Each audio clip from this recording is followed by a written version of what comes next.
Get out of my lane. Get out of my way. Giants confirmed coming through. We're back. I'm Trevor Rath. I'm Matt Ribeiro. And we've got a third host joining us today.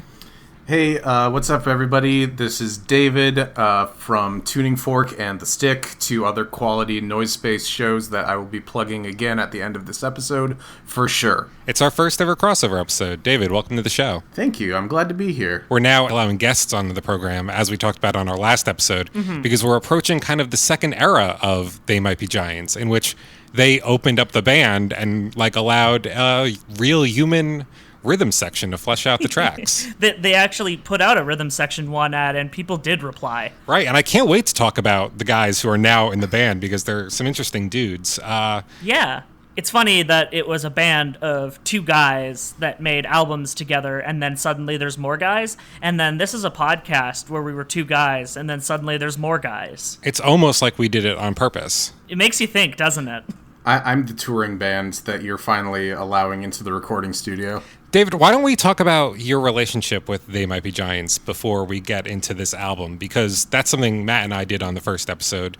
Because you wanted to be on this episode, is this your favorite They Might Be Giants record? It is, and it has been for probably the last, I want to say 10 years or so. Matt and I think, became They Might Be Giants fans around the same time. Yeah. Which kind of coincided with us being into Lemon Demon, the comedy band that Neil Cicierega formed by himself back in the early aughts. The first album of theirs that I bought was The Spine. It was the newest one at the time. Partially because it got a video done by Homestar Runner for the song Experimental Film, which I'm sure you'll love when you get that far.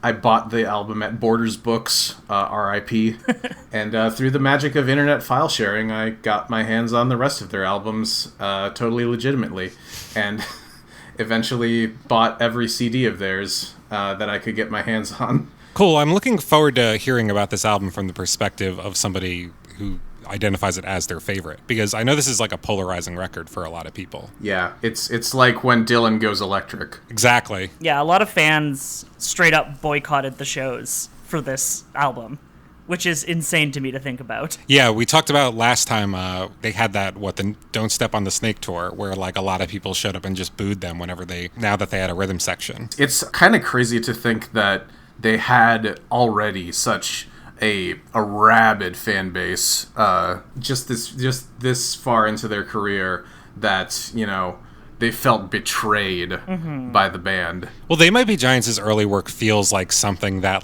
people who really obsessively and possessively take an interest in things would latch on to. Yeah. And in that group of people, I could see a lot of them not really being up for the change. Yeah, absolutely. I could imagine myself being a certain kind of fan who thinks that by taking on a more full band approach to their music, they're kind of making themselves less special. So I can kind of see that, but I think this is still through and through a They Might Be Giants record. Oh yeah, absolutely. It's the change isn't as jarring as I thought it might feel. No, definitely not. I agree. They kind of started getting a fuller sound even on Apollo 18. And you talked on the Flood episode about when, at least I think you talked about it, the time that they were on The Tonight Show performing Birdhouse in Your Soul with the full brass section. Oh yeah. Yeah, that's right. And so they'd been touring with the band on this record for a while. I'm not sure exactly how long, but then they finally brought them into the studio and recorded with them. The band was Tony Maimone, Graham Mabey, and Brian Doherty. And Graham and Brian's names appeared on a later song from the album Long Tall Weekend on the song They Got Lost. That's a good song, too. It's one of the longest, and they're over, too. But I hadn't really heard of any of these guys before, except for Tony Maimone, who was in, Pere Ubu. I don't know if I'm pronouncing any of those names right, but they're, a really, really well-regarded late 70s post-punk band who were really well known for having such a great rhythm section. So it's cool to see him here. I could see how that happened just because, they spent so much of their early career opening for post-punk and no-wave bands, which is, really bonkers to think about, but... I never think of people in post-punk bands as having a very good sense of humor. Yeah. One of the members that had been part of their touring band prior, Jonathan Feinberg, He was the guy who was on the drums for most of the Apollo 18 tour, but he did not end up on the album. That's where Brian Doherty came in. And these guys would only be in the band for like temporarily, right? Their current rhythm section is different people. Completely different. Okay, that's what I thought. I'd be interested in looking at one of those like personnel charts that they always have on Wikipedia. Yeah, when did the like guys who are in it now show up? Because I know they've been in there for a while.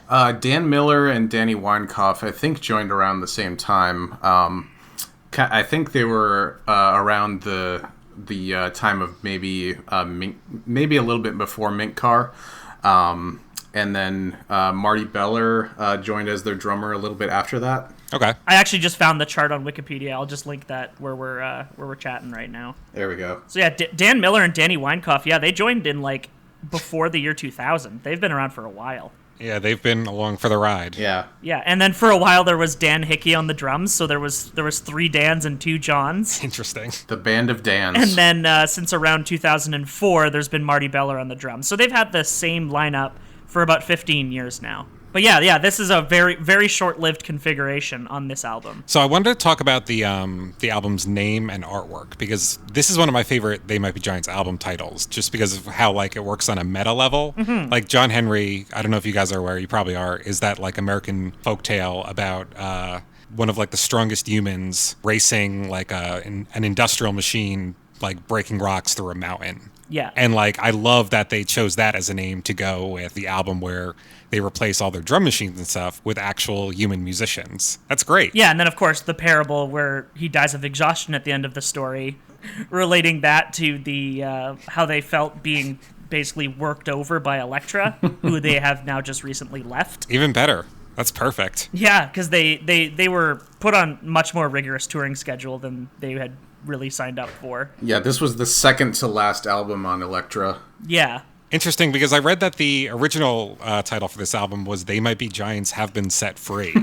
God. That also would have been a good title, but I don't think it would have been as evocative. No, I much prefer John Henry. I like that. The title is maybe my favorite thing about this project, although I do like the songs too. Yeah, and then the artwork is also it's some really striking artwork as well. Not one of my favorite album covers by these guys. Yeah. They have better ones, but I think it's pretty good. I do like the combination, like once you go into the artwork inside, there's like some cool like contrast between like children, and of course there are like a lot of skulls because this is a They Might Be Giants project. Mm-hmm. And they have banners that say "We hate They Might Be Giants." I missed that part. I have a quote from one of the Johns. I can't remember which one said this, but they were asked, "What's with the skull on the CD?" And they said, "The skull was chosen as an element on the cover art, partly to offset the adorable cuteness of the kids. The effect of the whole thing seemed right, for reasons hard to put into words." I feel like that's their explanation for a lot of things. Yeah. So we just kind of did it and didn't really think too hard about it. It's like when you try to get into song interpretations with John Linnell, he's like, the stream of thought. Mm-hmm. I didn't think too hard about it. When, like, that's at least 50% true, but it's definitely at least 50% a lie. So do you guys want to get into the tracks? Well, we have 20 of them to get through, so that would probably be prudent. Yeah, I wanted to talk about this. Like, is this like, I feel like this is the first time where I felt track list length fatigue with these guys. That's because they went over the 19 that they'd been known for before this. And even on like Apollo 18, like, so many of the tracks were short little snippets and it was much more digestible. Yeah. Here, a lot of these are actual real songs and it really just makes me tired. It goes over 50 minutes, yeah. They have 2 songs over 4 minutes, which is very bizarre for them. Absolutely, yeah. But let's start with this first track. One of my favorites on the album, Subliminal.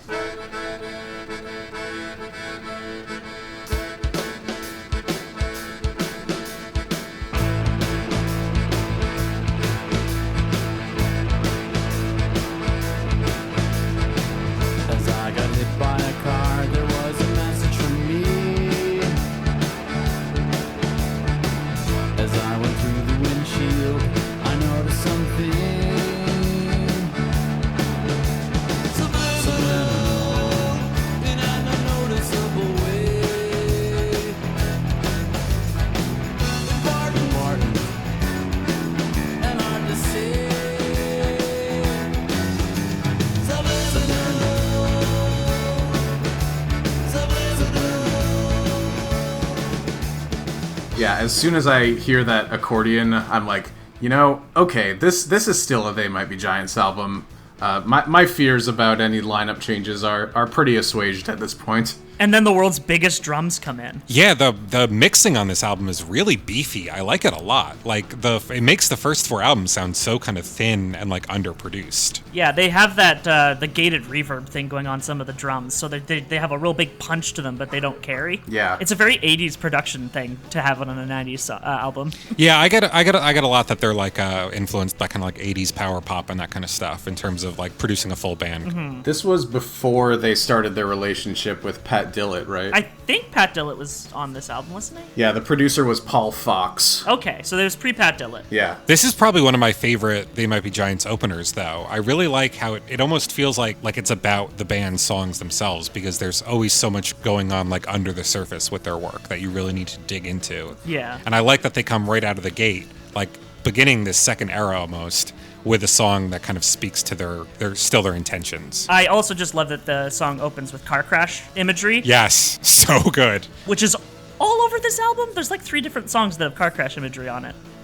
But like most notably this one and End of the Tour, which is the closer. Those first lyrics, though, are so good. As I got hit by a car, there was a message for me. As I went through the windshield, I noticed something. I really love that. Yep. Yeah, noticing something subliminal. It's really kind of like dreamlike and psychedelic feeling. Definitely. There's also something really tongue-in-cheek about I noticed something while, like, you know, the loudest and most possibly distracting things ever is currently happening, and I noticed the subliminal detail at that exact point. It's great. It just makes me picture John Linnell like getting hit by a car and things going into slow motion as he has like some kind of epiphany as he goes through the windshield. Really great. Mm-hmm. And then like the second iteration of the verse is while he's lying in bed, there was a message through me as I went through the pillow, and that really like solidifies the dreamlike nature of the song. Yep. And then at the very end of the song, the last 2 stanzas of the song are repeated backwards. Which sounds really good. I almost wish they had just done the whole song. It kind of is like that old cliche about the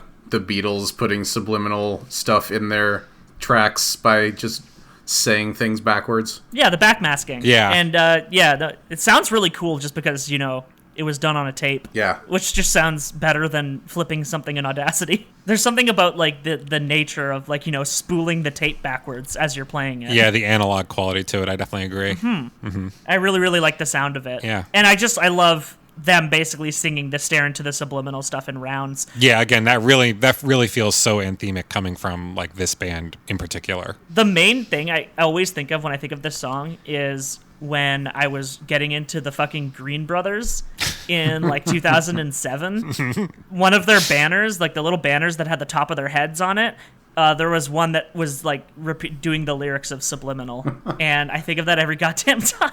Oh, the Vlog Brothers, yeah. Blast from the goddamn past. It was like they were specifically targeting you, Matt. Yeah, no, they were specifically targeting me. I mean, they are noted fans of the band, so. Yeah, a good number of popular online nerd personalities are fans of They Might Be Giants. Mm-hmm. Yeah, I feel like that's like a significant source of their like more modern fan base.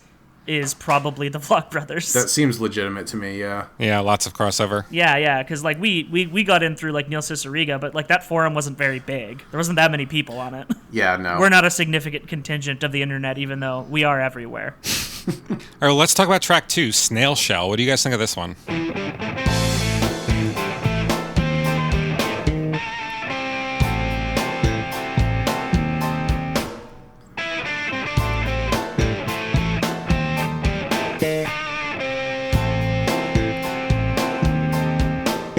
Sir hand, or is it ma'am? I fell out of my right place again, and you considered me, and now I'm where a snail has to be. I want to thank you for putting me back in my snail shell. The song fucking rips, dude. I love it. The lyrics always seem to me like there's this character who's maybe the narrator of this song kind of being put back in their place, like by someone with power over them, but like being thankful for that. I always saw it as someone who's kind of uncomfortable in the situation they're in. Yeah. And like someone is basically putting them back in their comfort zone. Sure, yeah. I gotta say, I'm not a big fan of this one. And I read that, like, I don't know what it is about it. Maybe it's just too a little, like, repetitive. It grates on me a little. But I read that they, like, were hoping that this song would match the success of Birdhouse in Your Soul, which feels like something that could never happen to me. Like, Birdhouse and this song are in two completely separate, like, dimensions for me, personally. I mean, they seem to like it a lot, because they play it a lot. They do. I don't know, man. Maybe it just doesn't work for me for some reason. Maybe because I just always picture an actual snail. I like the metaphorical reads you guys give it, though. Yeah. Yeah. There's that line about the position at your feet where I stand. The word back does a lot of heavy lifting in the imagery. Like, instead of just being put in your snail shell, you're being put back in your snail shell. Yeah, that kind of carries the metaphor a little bit, because it's almost implying, like, you know, that's where they came from, that's where they want to go back to. Yeah. But yeah, I can see how the repetitiveness would grate on you, especially if you're, well, something as nasally as the way that John Linnell says the word snail shell. Snail shell. Snail shell.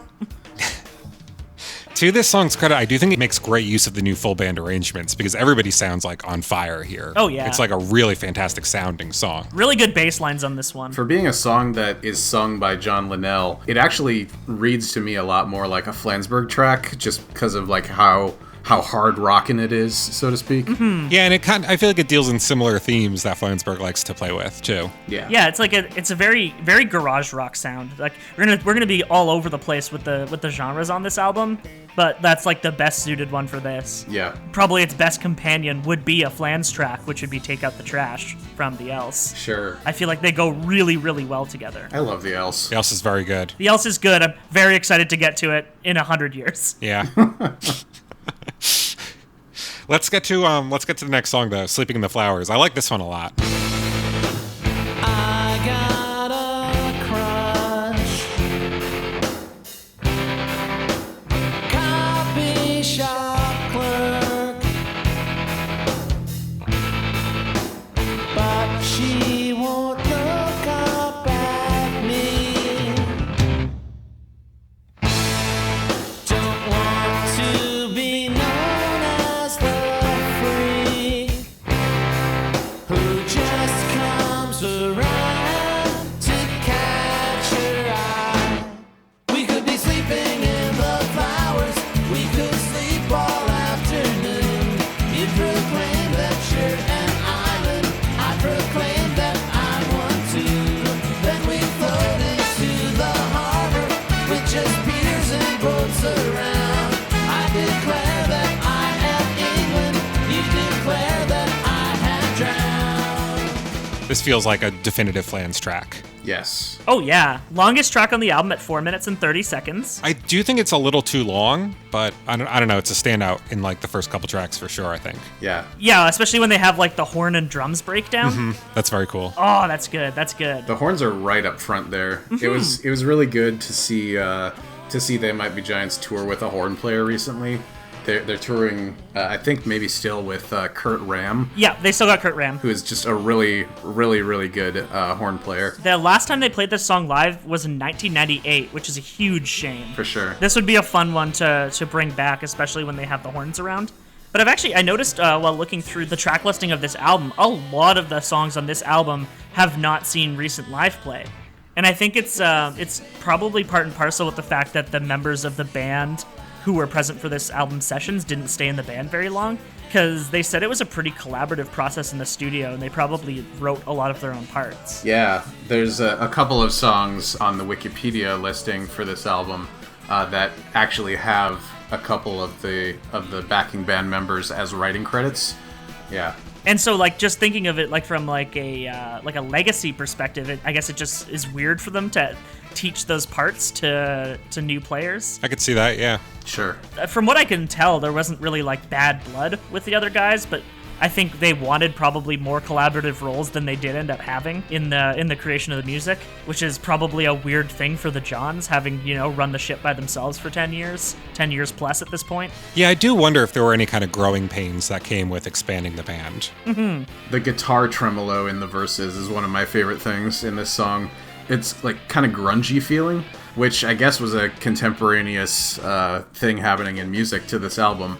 It's much harder sounding than the guitar sounds on the previous albums, which I kind of appreciate. I think this is very much the They Might Be Giants grunge album. Yeah, I can see that. That makes sense to me for some reason. Sure. What do you think about just the contrast between the way the chorus and verses go? I'm not really sure what to make of it because I don't have a very good read on where they're going with the lyrics on the chorus. Well, Matt, I know something you like to do preparing for podcasts sometimes is you go through the Genius pages, and you're often frustrated by how many of those interpretations are drug-centered. According to Flansburgh himself, though, this song is about getting stoned in Central Park. This is a They Might Be Giants song about drugs. Well, there we go. Yeah. God, the discussion page on This Might Be a Wiki for this song is full of people that are like, nah, Flans is just fucking with us. It's not really about that. He would never. Yeah, no. I do think the verses are a little too slow. Yeah. Yeah, that probably in part and parcel with it being a 4.5-minute song. Just it kind of makes it feel like it drags, because nothing drags about the horn section and ska drums going on in the later half of the song. No. This is one of the good loneliness tracks on this album. It's kind of about not being able to express your feelings to the person that you care about. Yeah. Bunch of nerds. Yeah. And I think Tell My Boss That I've Been Fired is a very Flansburgh lyric. Oh, yeah. He has this thing about office culture that just is always around. Yeah. Let's get on to the next song, though, Unrelated Thing. Do you smile 'cause I'm funny, said the man. I wasn't joking and I meant the thing I said. Not at all, not at all, said the woman to the man. I was thinking of an unrelated thing. The organ in the background of this one is really pretty to me. It reminds me of kind of 70s vocalist pop. I'm a big fan of 60s and 70s style organ arrangements, and I like when bands aren't afraid to shy away from them. I feel like the organ has become underutilized in pop and rock music these days. Yeah. If you guys haven't had a chance to do it yet, I would recommend listening to the demo version of this track. I didn't get to seek those out. Is this one where it's super different? This one, it is in a completely different key. Oh. Okay. It is it's in a G key instead of the C key, and it makes it sound even more country than it already does, despite the fact that the album version has a steel guitar on it. And I think I like it a lot better, even though it's longer. And this is one of my least favorite tracks on the album. Yeah, this is one that I would cut, although I still do enjoy it. Like most of the They Might Be Giants songs I cut from albums, it definitely has its merits. I was saying in an earlier episode, it's man, I kind of miss them doing their country pastiche, and no, they're still doing it. Yeah. It's around. You just gotta look for it. Linnell loves to write songs about couples that don't pay attention to each other. It's almost They'll Need a Crane all over again. Yeah, all those songs might be about that one couple. Yeah, this is earlier on in that relationship. Yeah. I don't have a ton to say about this one, though. Do you guys have anything more to say before we move on? Not really. Yeah, I'm good. All right, let's talk about AKA Driver then. This one has a little bit of a story to it. It's just a foolish drive away. It's just a foolish drive away. It's just a foolish drive away. It's just a foolish drive away. We can't fly like birds in the air. We could walk, but we'd never get there. It's just a Oh, yeah. It was originally called NyQuil Driver, but they ended up changing the name because NyQuil is a registered trademark name, and they didn't want to worry about getting into any kind of weird legal issues. NyQuil wasn't into the idea of promoting driving while on NyQuil, I think, was the problem. Big surprise. Well, they didn't even approach them They were very, like, reserved nerd about this. They kind of just said, let's not worry about it. Yeah. Very non-confrontational. But speaking of things with narcotic effects, podcast beer time. So there was a promotional piece of software that was distributed on diskette for Macintosh, for black and white Macintosh computers for this album. And it had MIDI, like, sequenced, like, 30-second snippets of each of the songs on it. And the song was still called NyQuil Driver in that piece of promo material. Mm-hmm. They did keep it in the lyrics, too. They do. Well, yeah, they were even saying it was like lyrics would be protected by, like, fair use, but using it in a form that's like a registered trademark, like song titles, would not be. Right, yeah, I think I remember reading that, too. This is one of my favorite Flansburgh songs. It's got a really, really good solo in the middle. And to me, the kind of energy of it almost captures the feeling of kind of road rage or being anxious behind the wheel. I can't believe that John Flansburgh walked so Ludacris could run. This is literally just Move Bitch, but by They Might Be Giants. A little bit, yeah. Yeah. Flan's doing 100 on the highway. If you're doing the speed limit, get the fuck out of his way. I never really locked into this one before, though, but, like, preparing for this episode, I really came around to it. And, like, this is a jam. The solo, like you were talking about, is great.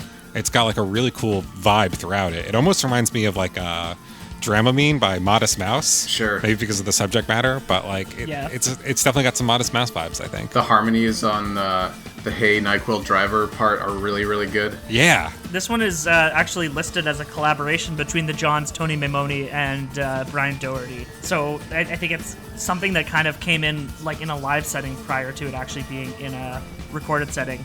And as such, the last time it was played was 1997. Oh, wow. Yep. I also read that it, like, kind of came about as a live thing. There's a quote from Brian Doherty saying that it came about while on stage in St. Louis as Flans implored the audience to come to our gig the next night in Chicago as just a few days' drive away. Yeah. And since we haven't really been getting on these yet, this one is ranked number 153 out of 908 songs on the wiki. We have some high placements on this album. This isn't really one of them. It's higher, but... Yeah, I'll be interested to hear which is, like, the highest ranking one on this record. Yeah. Yeah. I wouldn't be surprised if it's this next one. I should be allowed to think. I saw the best minds of my generation destroyed by madness, starving, hysterical. I should be allowed to glue my poster. I should be allowed to think. I should be allowed to glue my poster. I should be allowed to think. I should be allowed to think. I should be allowed to think. Surprisingly not, but this one is number 51, so it's pretty up there. Gotcha. This is maybe my favorite on the record. I think this is a great piece of satire. Oh, yeah. It's one of Linnell's big moments here on this album. Yeah. This is one of my favorite. This is like one of the best pieces of satire on the album. I can really see someone taking this song super seriously as like as a free speech defending song, but it's clearly like saying how ridiculous the idea of the narrator being censored actually is. Yeah. I mean, this song is, like, perfect for 2019 because it's, like, about a character who thinks his right to free speech should, like, protect his ability to say, like, whatever he wants. Well, literally shoot my mouth off, the lyrics of this song. Yeah. And of course, like, quoting the Allen Ginsberg poem Howl as if he's big shit. So good. Do you think the Johns were, like, you know, art kids into poetry or anything like that? I'm not really sure.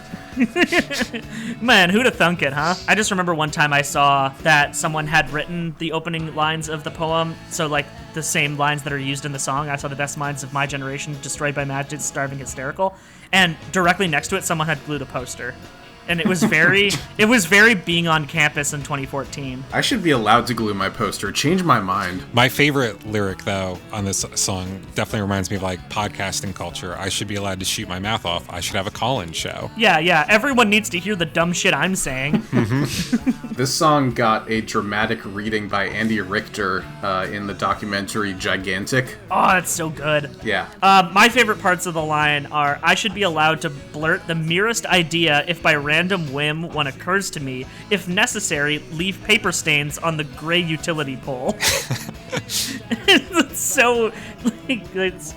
The only people who paper posters on utility poles are bands and Nazis or combinations of the two. Yeah. So many white identitarian groups putting those up because they think they should be allowed to think. I would definitely have pushed this as like the single over Snail Shell, I think, though. Oh, absolutely. I don't think they have a good idea of what's popular.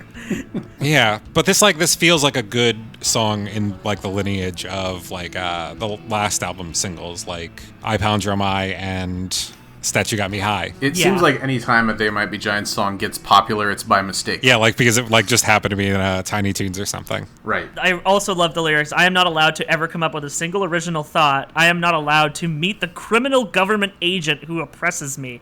And anyone who hears that line and thinks that this song is defending them is ridiculous. Yeah, that whole bridge is really great. It's because just the way it's sung is so perfect. Yeah, I am not allowed. You come up with. He's got his own personal NSA agent, even though the NSA I don't think existed at this point. Not in its current form, anyway. I'm a big fan of this next song too, and I feel like it works for similar reasons. Extra Savoir Faire.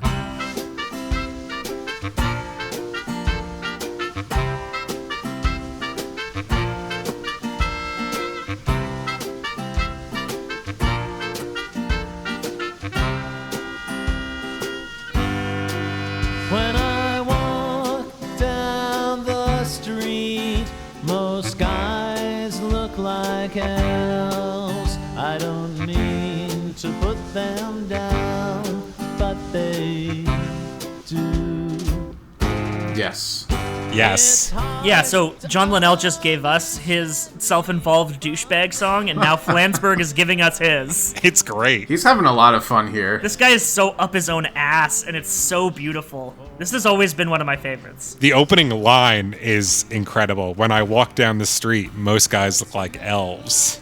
I don't mean to put them down, but they do. But they do. He's literally Chad walking down the street seeing nothing but virgins around. It's so good. And he really sells it. Oh, yeah. Yeah. There's no word in English for my style.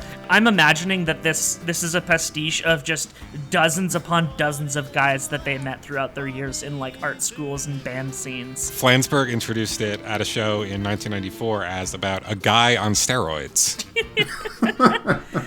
Which is, it's a really funny way to think about it, because I would see it more as like the kind of intellectual douchebag. Yeah. Sure. Yeah. Even with that first line, like giving like the size difference. But either way, it's like it's someone who thinks way too highly of himself. He knows just what to do when the ladies come round. Right, because savoir is a French term meaning the ability to say or do the right or graceful thing. Yeah. And he's got extra that. Yeah, literally translated, savoir faire is just like know-how or knowing how. I think the bass line here is... There's no bass guitar in this song. It's all bass clarinet. Yeah, that's what Linnell's doing the whole time. Really interesting. I didn't know that was him on the clarinet. Yeah. Yeah, he plays a mean bass clarinet. Huh. He pops it out at shows every once in a while too. Nice. He loves him some woodwind instruments. I read that Flansburgh wrote this on his wife's ukulele while playing it upside down. Tracks so much. I don't know if he meant he was holding the ukulele upside down or if his entire body was upside down. I like to think it's the latter. The latter sounds better to me. Like I'm just imagining his like calves resting on a couch, and then like him hanging off the rest of the couch, just kind of upside down. Yeah, something like that. The other thing that I like about the instrumentation on this one is that I think the drums are played with brushes. Yeah, the percussion is very light. It's kind of jazzy. It'd be funny if they just replaced it entirely with finger snaps. Yeah. That would work. That would work, I think. Like this was a poetry reading. It's specifically like the poetry reading in an extremely goofy movie. It feels like it could be in like a musical or something, like an antagonist song. Oh yeah, absolutely. I feel like they fit with theater. It works. Totally. They have written for a musical theater before. They did write a song for the SpongeBob musical, lest we forget. Why hasn't there been a whole They Might Be Giants musical, though? I feel like that's something that would have made sense for them to do already in their career. I'm sure someone's done it, but I'm very surprised that they haven't. They're just too busy always on the album grind. Yeah, they don't rest for long enough to do it. No, Dial-A-Song is proof that they never rest. They've never rested before. Let's talk about this next song, Why Must I Be Sad?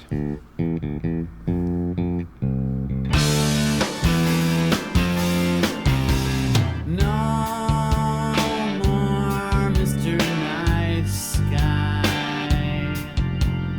I love the dead. This is such a weird fucking song. Yeah, this one has never really stuck with me. This is the Alice Cooper song, where they drop a bunch of Alice Cooper references. I think there are 13 Alice Cooper songs named throughout the lyrics. Yeah. All of which are from 5 consecutive albums of his. Oh, fun fact, the last time this song was played was at Gen Con in 1998. Gen Con just happens to be the weekend we're recording this. I think that might have been either the year or close to the year that my parents went because my mom really wanted to meet Adrian Paul from Highlander.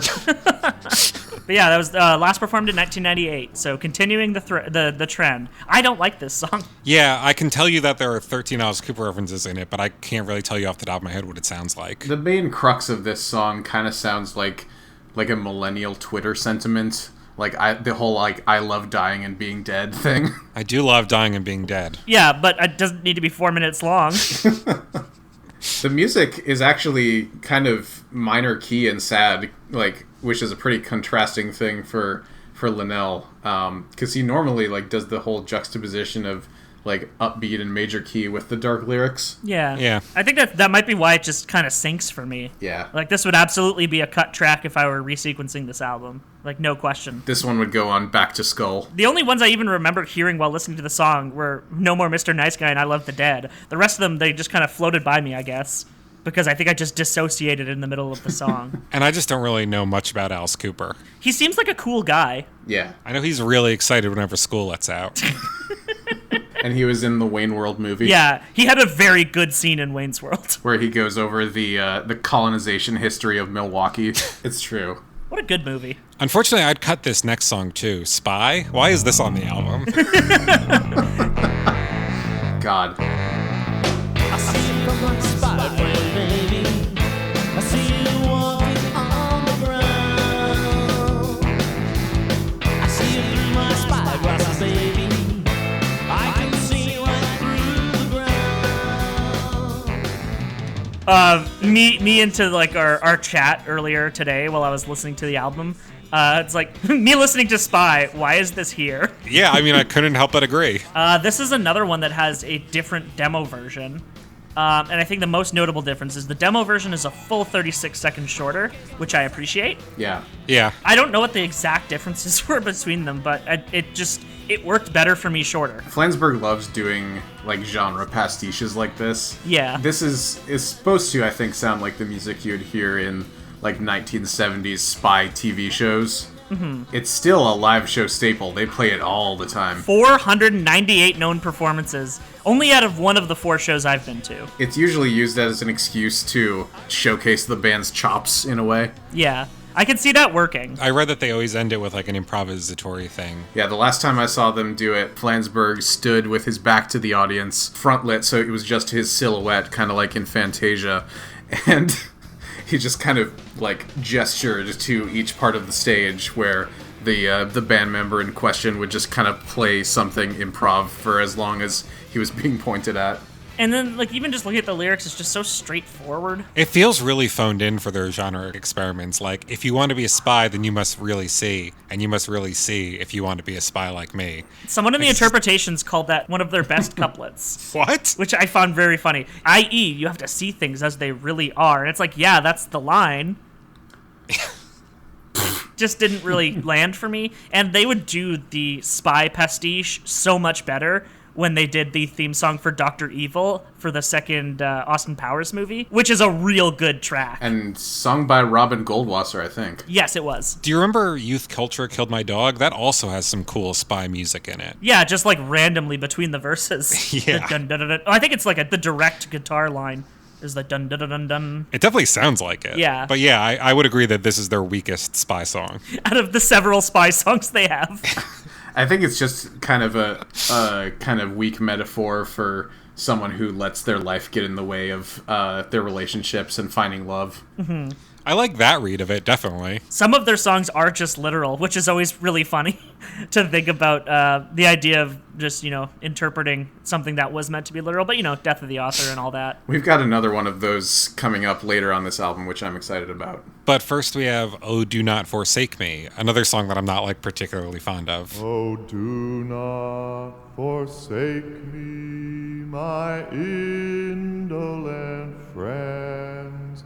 Oh, do not forsake me, though you know I must spend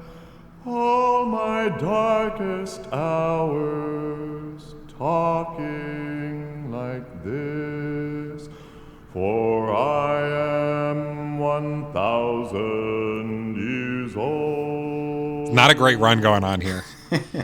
I like it. Yeah, what do you like about it? I just kind of like barbershop-y singing. Okay. It does it for me. This is another one where I would recommend that you check out the demo version. Flans sings that one, right? 1,000 years old. Sure you think that's old. 1,000 years old. But what do you know? Flan sings that one. There are strings as the backing. The vocals are all in one channel, and then the arrangement's on the other. And I think it has a really neat effect to it. Yeah. I'd definitely be interested in seeing if I like that one more, yeah. Yeah, it's around the same length, so it's not significantly different. So they actually did make demos for like every song on the album, but most of them are very similar because they really streamlined the process later to make it so that they weren't spending as much time on these kind of demos. They hired an a cappella group called Hudson Shad to record this song. And I like the idea that when you get to be 1,000 years old, you just start talking in an operatic baritone. God, I fucking wish. I'm gonna sound like this forever. I am 1,000 years old. I cannot do that note. Not a chance. But I don't think it overstays its welcome. It could have been one of their like minute-and-a-half songs, maybe. Sure. I might have liked it better if it wasn't coming directly after two songs I already wasn't super into. It just feels like continuing that stretch. Yeah. I really like the way this next song takes us out of it, though. No One Knows My Plan. This is a great one. Oh, yeah. In my prison cell, I think these words. I was careless, I can see that now. I must be silent, must contain my secret smile. I want to tell you, you my mirror, you my iron bars. When I made a shadow on my window shade, they called the police and testified. But they left the people chained up in a cave. In the allegory of the people in the cave by the Greek guy, no one understands.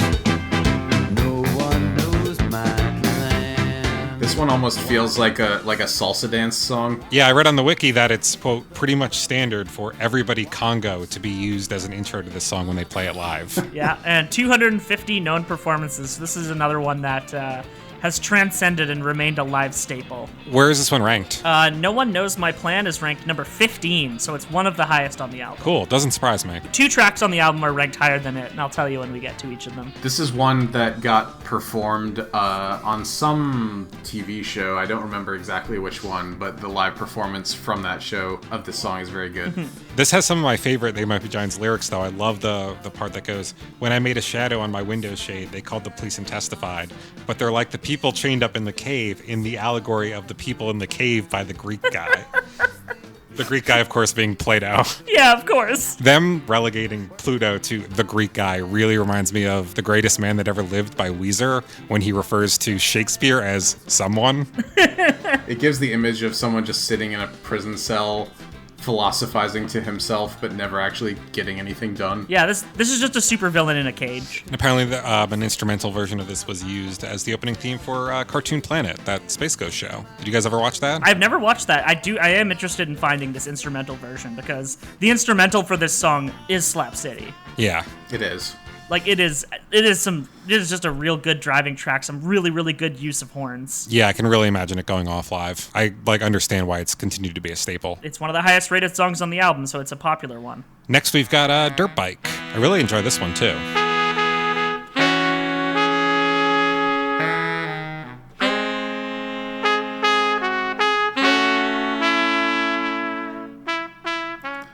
John Flansburgh introduced, I'm reading this right off the wiki, John Flansburgh introduced this song at the first show it was played at by saying, "Here comes a brand new song.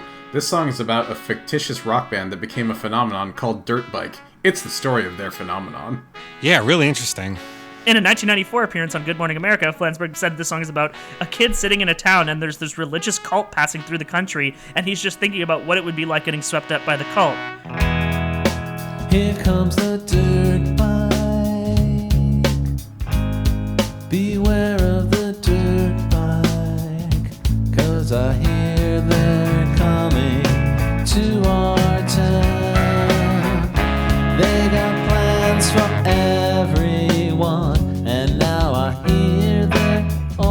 the sophomore jinx, so you had better check it out. Sure sounds like two completely different interpretations of the lyrics there, John. I can see how one would lead to the other. He definitely knows what all his songs are about. And this is one where I dove into the interpretations page a little bit. Considering the content of the song, I think it's important to point out dirt bike rhymes with Third Reich. Man, it sure does. That's Godwin's law, right? That all internet comments will eventually turn to discussions of Hitler? Yeah. Yep. That one made it really fast. Who would have thought? Yeah. It was like the first thing on the page. Sometimes I think Flansburgh just puts together words that sound cool, and I think that's absolutely okay to me. The one thing that they had that supported the theory was, and now I hear they're over their sophomore jinx. Yeah. The second one didn't go so well, but the third one. So you had better check it out. All hail the dirt bike, philosopher dirt bike. I think this kind of works. Yeah. It does, yeah. The sophomore jinx thing really ties it together, doesn't it? Yeah, with that interpretation. I should credit the person who actually wrote that. It was written by Sheep. Thanks, Sheep. Thanks. Thanks, sheep. This song has always reminded me of the Mountain Goats for some reason. Like, the idea of a song about, like, being in, like, a small suburban town with, like, a cult passing through it really sounds like something John Darnielle would write. Yeah, that's very much in his territory. And this is, like, probably some of the best use of horns on the album, too. I really love the extended intro. It's beautiful. Oh, yeah. A version of this got recorded for a more recent EP called They Might Be Giants' Other Thing brass band. Yes. That one's really good. I suggest having that version on hand, too. Yeah. And this is one that was, for a while, retired along with other songs from this album, but has been on setlists as recently as 2016. I'd enjoy seeing this one live, especially now that they always bring the horns around. Yeah, some of the shows that it was on were called Horntoberfest, so they just had extra horns with them. I think that was when they were doing like their Music Hall of Williamsburg residency, where they were playing there like once a month for a whole year, because that was the thing they did for a while. One of the early They Might Be Giants shows that I went to was billed as a every album show. So they were going to play songs from every album in their discography, which up until that point, I think went up to The Else. And oh, wow. They didn't play any songs from John Henry. Ouch. Rude. Yeah. Yeah. I mean, I guess given how many of things have been retired from rotation, then that's just going to happen if they're not thinking too hard about it. John Flansburgh came out maybe a half hour after the show was over to do autographs because he was still doing that at the time. Yeah. And I think somebody who was with me, it might have been our friend Alex, asked him, like, there were no songs from John Henry. What's up with that? And he was like, yeah, I kind of realized that after I wrote the set list, and I was hoping nobody would notice. Like, did they not think very highly of this album either? I don't know. Because they reissued it before they reissued a bunch of their other albums. Yeah, I've got the vinyl right here. I've got the vinyl. It's a Tuning Fork segment crossover. It's a cool package. The gatefold has all of the artwork of the kids inside of it, like sandwiched between the lyrics for all the songs. I imagine that Flans has a lot of fun, like, redesigning album artwork packages for Gatefold. Yeah. Because, like, he has such a huge insight into design, given his trade. He's also a big vinyl nerd. Oh, yeah. Like, half of his Instagram posts are him talking about a record he's listening to. All their reissues are on the fancy 180-gram vinyl, too. Yeah. Do you guys want to move on to the next track, Destination Moon? Yeah. Oh, yeah.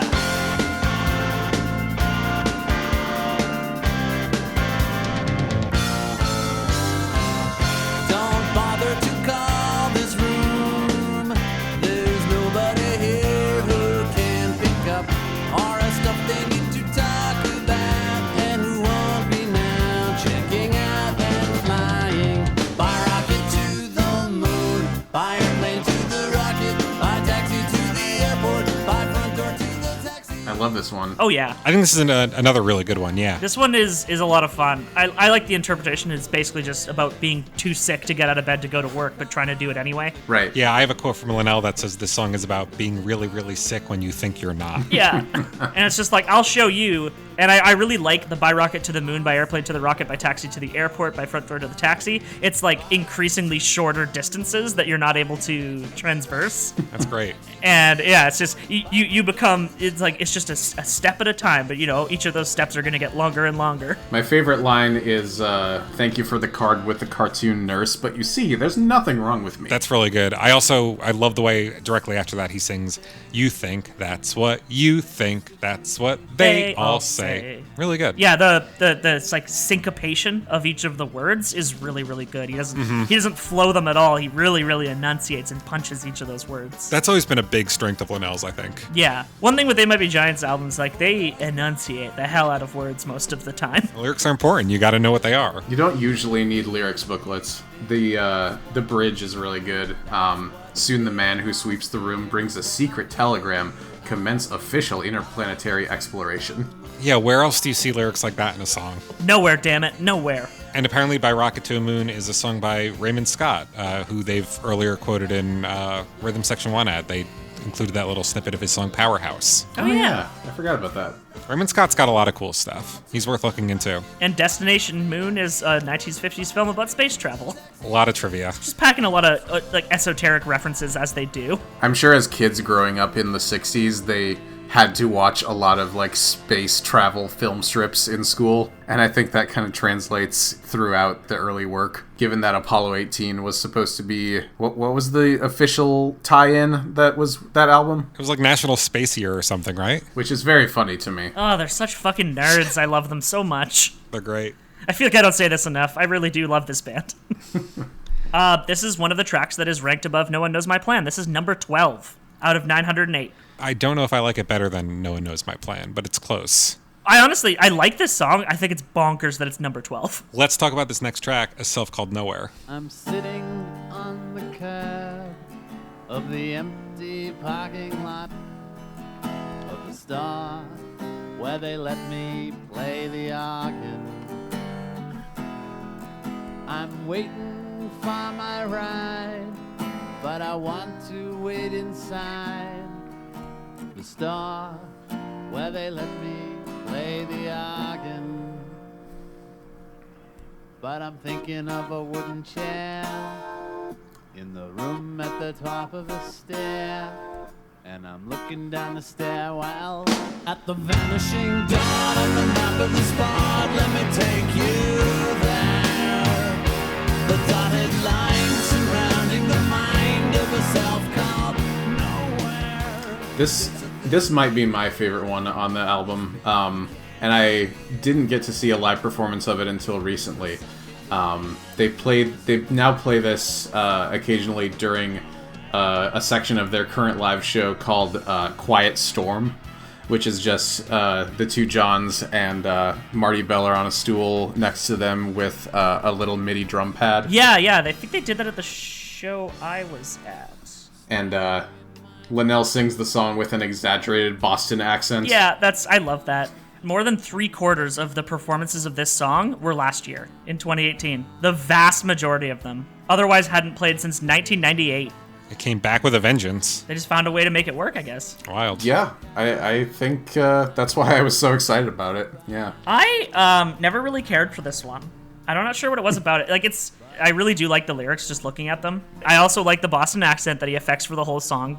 The Boston accent. The store where they let me play the organ. Yeah, and it's also just a song that's like heavily based in like the kind of think of the mind kind of insanity lyrics that John Linnell likes to get to every once in a while. A lot of head imagery in this one. This is another track that has a noted demo version.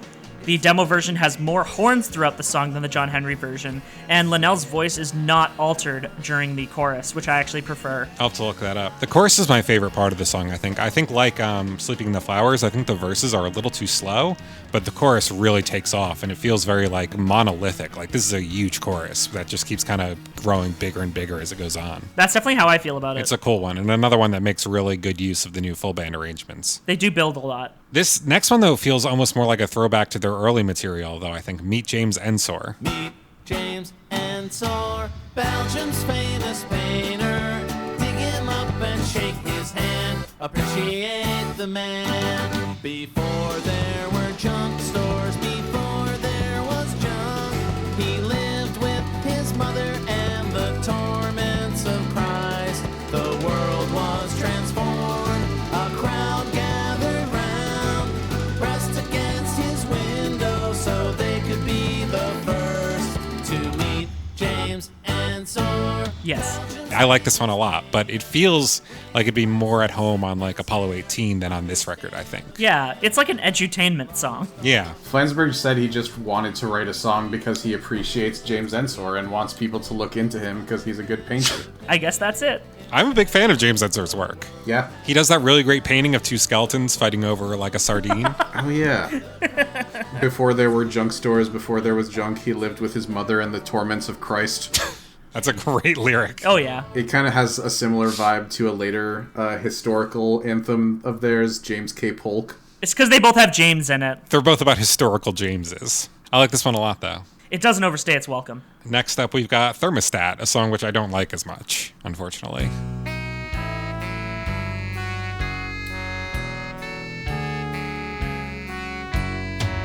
When the hands that operate the motor lose control of the lever, when the mind of its own and the wheel puts two and two together.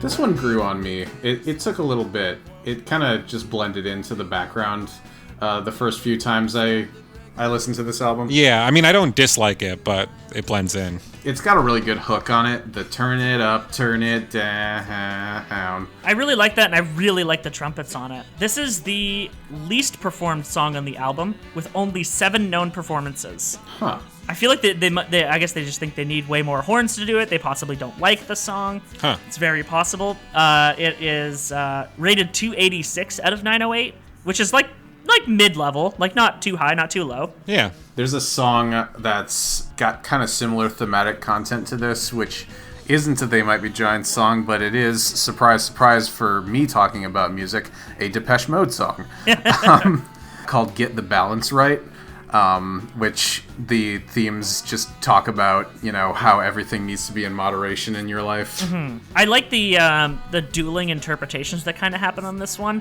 One is just like the increasing mechanization of the world is like causing you to lose control and like just like striving for that last piece of control. Sure. And then the other one is just saying it's bad to have so much control over the minutia of life because it's going to drive you nuts having to constantly adjust it. And I think like both those interpretations are valid for this song because it's like it seems to be someone who has some sort of problem with control. Well, dads famously love to have control over the thermostat is the thing. Exactly. This is Dads in the Thermostat. That's the whole song. Yep. True dad rock. This is the dad rock song because it's the song about the thermostat. They may as well have written a song about having like a beer on their grill. No, you can't turn it up. You're gonna overcook the meat. It'll dry out. Turn it down. Oh no! Now the brats are getting cold. Turn it up. It's a companion to the Tim and Eric Ridged Chips sketch. Perfect. It's just Tim Heidecker's character from that singing this song. I do love to hear Matt Ribeiro say ridged chips. Sour cream and onion dip, as long as you have some ridged chips. We move on to Window. Look at all the people in the window. I'm checking out the people in the window. I was uncomfortable, now I'm uncomfortable. The trouble I encountered when I thought it was a window. This is Linnell going ham on some vocal stunting. I can't really tell if his voice is actually pitched down or if he's really singing that low. I know he can, but It's saying it said on the wiki that the song has been slowed down to a different pitch. okay. Yeah, they said it was probably recorded in E, but it plays in D. So it's just barely pitched down. It's a really tiny song, but it's also really densely produced. The drums sound giant. The guitars almost sound like a My Bloody Valentine song. Yeah, there is like a shoegaze quality to it. Yeah. I can't believe they made a 1-minute shoegaze track. The clip of it from that Macintosh diskette is also pretty good. I imagine that would sound like a vaporwave track or something. I think it's just the main melody of it with the occasional vocal sample of John Linnell saying, "Window." Window. Window. So I really like this next one, Out of Jail. Long before the screen door slammed, she was out of Xenia. A stranger could have loved that town, but she had to leave.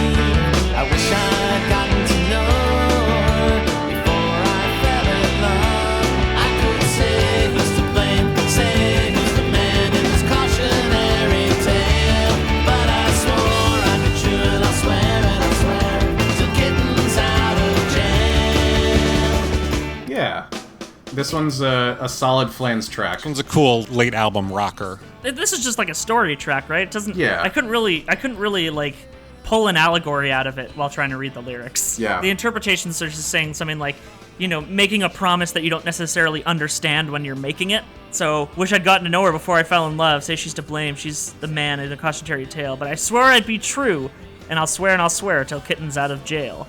Being like really young and making that kind of decision and making that kind of commitment. I can try to interpret that as something like, making a commitment before you fully understand the ramifications of it. Which, that's society. I'm putting on my Joker makeup right now and talking about this society that we're in. So that's 18 tracks of the album done. We are in the home stretch right now. Almost there. We just got to talk about Stompbox.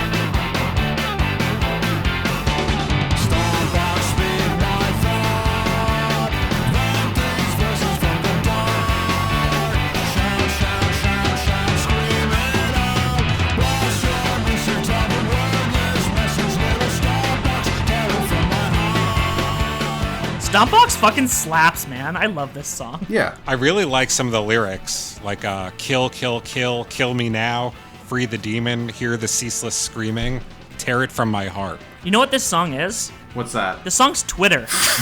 This song is Twitter. Sure. Yeah. Twitter, speak my thought, vent these voices from the dark, shout, shout, shout, shout, scream it out, blast your missive, tell the wordless message, little Twitter, tear it from my heart. Wow. It's Twitter. Uncanny. And yeah, I almost feel like it's a companion to I Should Be Allowed to Think. This is like the raging internal id about it. Like I need to get this out no matter what. It's not a wordless message saying it's not even anything necessarily important. I love that. This to me is a companion to "You'll Miss Me" from Lincoln. Oh, in the way they're doing weird voices. Yeah, and also just kind of the presentation of it. It's one of those little genre experiments that they do sometimes. Yeah. Yeah, it's recorded like a punk track. Yeah. The interpretations are really funny because it's like, yeah, they're just making fun of punk because they don't think punk is good, and it's like, how do you listen to They Might Be Giants and don't think they think punk is good?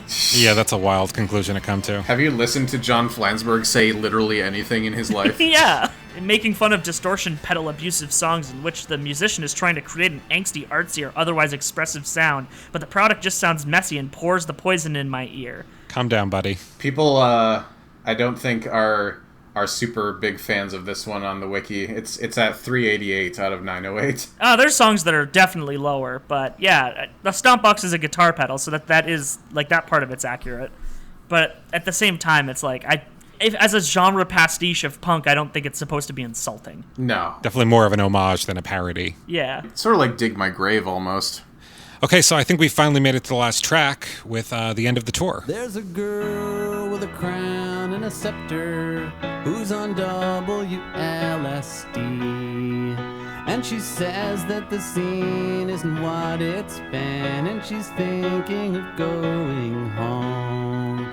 That it's old and it's totally over now, and it's old and it's over now, and it's over now. I can see myself at the end of the tour when the road disappears. If there's any more people around when the tour runs aground, and if you're still around, then we'll meet at the end of the tour. The engagements are booked through the end of the world, so we'll meet at the end of the tour. This is like the perfect closing track to me. Yeah. The most on-the-nose ending track title as well. Right. And it's one that they, I think, still perform, which is good because it's a very good track. If I was in a band and I had a song called The End of the Tour, I would only perform it on the last dates of each tour. Yeah, that makes sense. I mean, they've got enough other songs to pad out the rest of the sets, make it a special thing. Yeah, why don't they break out Mr. Claw more often? Love the second verse on this one. Very clearly describing a car crash. Mm-hmm. Never to part since the day we met out on Interstate 91. I was bent metal. You were a flaming wreck when we kissed at the overpass. Damn, John Linnell, that's evocative as hell. That's evocative as hell. My main way of listening to I've actually probably listened to the cover of this song by Hotel Lights that was done for Hello Radio more times than the original. Because it always throws me off when the guitars come in for the second verse. Yeah. Because hearing that second verse done like still as quietly as the first verse is done is actually very interesting. And I'd recommend checking that out as well. I don't often recommend Hello Radio covers because most of that album is garbage. But the Hotel Lights cover of the end of the tour is probably one of the better ones on the album. And this is another one with a dramatic reading on Gigantic. This one is Michael McKean. Michael McKean! I love it! It's also another one that they used an instrumental version of for the Cartoon Planet soundtrack, apparently. Oh. Yeah. I gotta look this thing up. And this is the highest rated track on the album, number 8 out of 908. It doesn't surprise me. It really gets there. Yeah. It's really it's weird to me that it's not often it's not included on a lot of compilations. It's included on some, but it wasn't on User's Guide. Was the David Foster Wallace biopic of the same name named after this song? I don't know. I'm gonna just do some quick old Googling that you can edit out. I don't know why I didn't do that, but I was thinking it the entire time I was listening to this album. It doesn't seem like it according to the wiki, so I guess it is just a phrase. it might just be a fun coincidence. I do also like the couplet, the engagements are booked through the end of the world, so we'll meet at the end of the tour. And I love how immediately after that they start repeating, and we're never going to tour again, which I think is an interesting lyric coming after what must have been like a pretty shitty tour for them, right? The Please No Steppy tour where everybody was such dicks to them. Yeah. And then also they just got a touring band together, basically. Right. I also just love this was the vehicle, these were the people, you opened the door and expelled all the people. Just like that old, this was a church and this was the steeple, and open the door and here's all the people. Little hand gestures you can do. Yeah, that feels like the climax of the whole album. Yeah. I'd love to figure out the hand gesture that represents, this was the vehicle, these were the people, you opened the door and expelled all the people. Do you have to cut your fingers off to do that one? I think you might have to. I think so. All right, well, that was John Henry. That is John Henry. David, I'd be interested in knowing, I feel like we didn't really get to it, but why is this like your favorite They Might Be Giants album? What about this one sets it apart from the rest? It just kind of always stuck out to me as, like, out of their discography, which is so huge, it's just got a really, like, comfortable seeming calibration of, like, the hard rockin' tunes that we all know and love, combined with like the darker themes. It seems like a darker album than even Lincoln, which is a really depressing album when you look at it. But it seems like they kind of hit a nice balance in the musical territory to go along with the words. And the move to a full band seems really unforced to me. It does feel very natural, yeah, like a logical progression. Yeah. I like how all together it feels for a 20-track album. Like, thematically and musically, even though there are some, like, genre experiments, everything really sounds like it's on the same album. Yeah. It's very cohesive. This is something that they wouldn't really accomplish again to the same effect until The Else. Yeah. Like, their next couple of albums, there's a lot of, there's a very, almost like collection of songs feeling to it more than, like, singular piece that this album has. It really just, everything on this album feels like it should be on this album. Or, like, feels like it belongs on this album. The production on this one also really feels like the sound of it just feels really like 90s indie rock to me, as compared to what Pat Dillett brought to the table, which kind of introduced a lot more clarity, it seems like. Like, it has a little bit of that soupiness to the sound that I think is kind of fun to get into once in a while. Mm-hmm. I definitely agree with what Matt was saying, too, about how this feels like their last kind of like consistent album for a couple records that we're going to be going through next. Well, I don't even mean like it was their last, because I wouldn't even think that applies to Apollo 18. Right, yeah, that's true. Yeah. Flood, I feel, has it. This has it, The Else has it, and the self-titled has it. Lincoln is kind of all over the place genre-wise, even though it's my favorite. Apollo 18 was basically designed to be on shuffle. Yeah. And then the rest of the albums we'll get to as we get to them. But, like, yeah, it's nice. I think, though, like, what it has in consistent, it kind of lacks in, like, real, like, peaks and, like standout tracks. I think while it, like, plays really well front to back, a couple of the albums coming down the road are going to have songs that like stick with me more than any of the songs on this one do. That's a good point. I'm really like an album person. It's really rare now that I listen to just a couple songs off of any given album. Like, anytime I'm in the car, I'll start an album from the beginning, regardless of where I last left off on it. For me, the standouts on this album are definitely I Should Be Allowed to Think, No One Knows My Plan, and probably The End of the Tour. So I just named 3 Linnell tracks because that's... I'm honest, if not anything. It's Linnell tracks are often the ones that are going to be the huge standouts for me. Yeah, I would put Subliminal up with those 3, but that would definitely be my top 4. Do you have a reduced version of this album? Matt, it's me. Of course I do. I've got one that's... Of course you do. Let's do it. I've got one that's 10 songs, 29 minutes, a real breeze to get through, I think. Ooh, beautiful. Let's hear it. I really played around with the track order, too, so you might be excited about that. Ooh. The first 5 tracks are Subliminal, I Should Be Allowed to Think, Sleeping in the Flowers, Extra Savoir-Faire, and No One Knows My Plan. Okay. Ooh, beautiful. Really, really tight top 5. Yeah. Side 2 opens up with that really nice extended intro from Dirt Bike, before going to Meet James Ensor, Destination Moon, Out of Jail, and The End of the Tour. Surprised you didn't have a Self Called Nowhere on there. I would have pegged that as a track you'd like. I did for a while, but I eventually ended up subbing it out for Meet James Ensor, because I think that keeps the second half flowing pretty quickly. Self-Called Nowhere is like, it's good, but it kind of slows things down a little too much for a second side, I think. 3.5 minutes is practically a Godspeed song for them. Yeah. The only one I would have thrown in there that you didn't was just Window. Feels like a mood piece for the whole album. Okay, I'll spend some more time with that one. I'm sure like all the ones that like didn't really hit me while preparing for this will like go on to grow on me, like all the Mippy Giant songs do. Well, it's not like we just listened to this album for this and then never listened to it again. Of course, yeah. It's always good to reconsider the things that you've listened to before. And we're never gonna listen again. Next, we've got to get on to listening to, what is it, Factory Showroom? Factory Showroom is next. I'm looking forward to that one. I do really like Factory Showroom. Cool. This is going to be an interesting one to talk about. One thing we can look forward to in the next album, it is a tight 14 tracks, Thank God. which is, I believe, the shortest one so far. This is one that does not get a lot of play with people. I feel like the mid-90s albums are kind of the forgotten land of They Might Be Giants fandom. Yeah, they do strike me as that. Yeah, this is also true of some of the early 2000s albums, although some of those will have like slightly more negative opinions around them. There's one early 2000s album that I'm really looking forward to talking to you about. I don't want to spoil what it is, but I can't wait to get to that one. If it's the one I'm thinking of, I have many people ready to line up to defend it. Cool. Yeah, I think I know which one you're talking about. So that will be very, very fun. Great. David, thanks again so much for being on the show. Yeah, thanks for having me.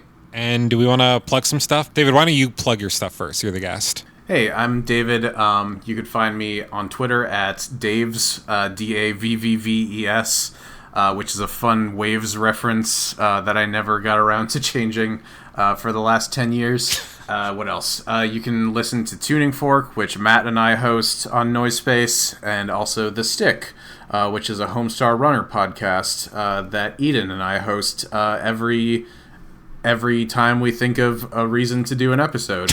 You know, Pocket Casts has become my enemy because it tries to estimate when the next episode is coming out based on how often you release tracks, and it says The Stick is canceled. Yeah, shows on hiatus or otherwise canceled. Yeah.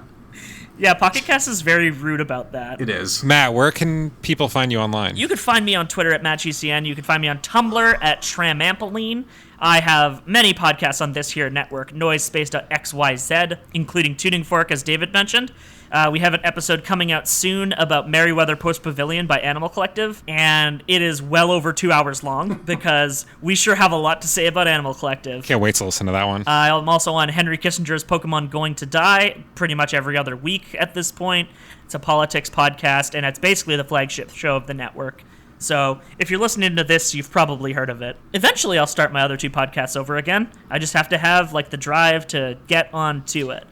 But for now, it's keeping NoiseSpace running and keeping it running pretty. Which you do well. I try my best. Yeah, thank you for that. I know there's been like a lot of overhauls at the network and stuff, and it seems like you've been like putting in a lot of work. So thank you for everything you do for all the shows. Yeah. You can find me on Twitter at Trevor Ickrath with all the vowels taken out. It's TRVRKRTH. And I do podcasts like Howley Monkeys, which is about gorillas, State of Swift, which is about Taylor Swift.